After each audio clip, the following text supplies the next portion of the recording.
Cultivate is a team of 4 students from Emily Carr University, and our vision is to transform orphan spaces in our city into sharing gardens. A sharing garden is more than a community garden.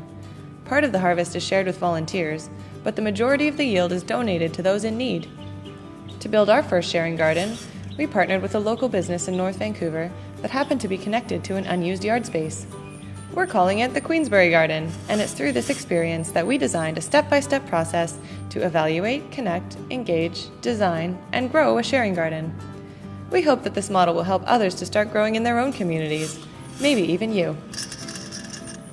The first step in our process is to survey the land. Identifying the capital, or potential assets of an orphan space, helps us to decide if a garden project is feasible. To do this, we use the capital model, a strategy for measuring assets developed by the YWCA Harvest Share program.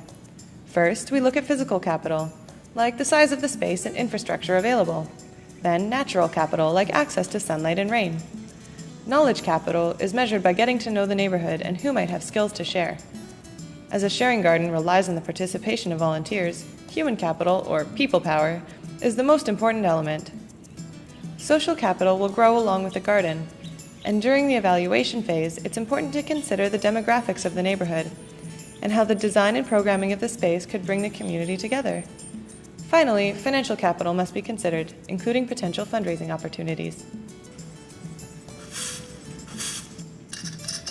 Nurturing key relationships is critical to our process, as the goal for a Cultivate garden, in addition to bringing people together to learn about growing food, is to give back by donating fresh produce to a local social venture. This step involves a little research to find out what organizations accept food donations in your neighborhood.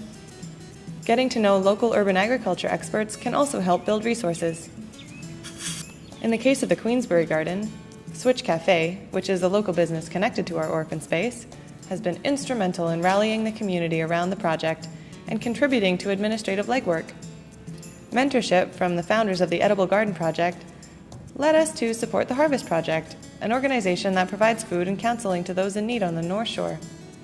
This way, the food donated by the Queensbury Garden will go back into the local community. Plus, there are food drop-off locations right near our orphan space. But it's not just professional connections that we need. Engaging the community in the neighborhood of our orphan space is super important, as these are the people who will really bring the project to life. Things like community consultation meetings, surveys, and a call out for volunteers and donations are just some ways to get the neighbors involved.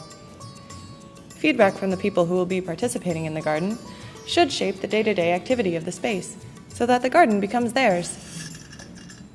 Next, we use this information to develop a landscape plan and budget for building a garden that fits the unique needs of the neighborhood.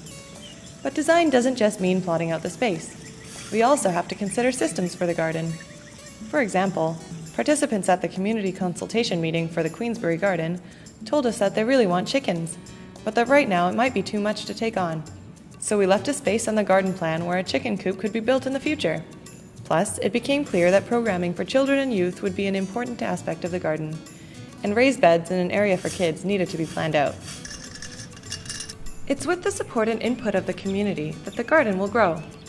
Help with fundraising, finding volunteers, and even building the garden will all come from within the networks that you connected with earlier on in the process.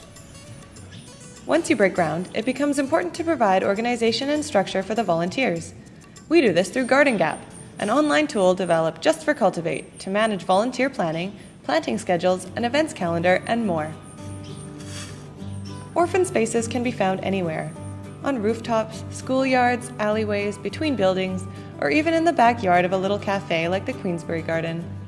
So when you see an orphan space in your neighborhood, we'd like you to ask yourself if it could be an opportunity to cultivate.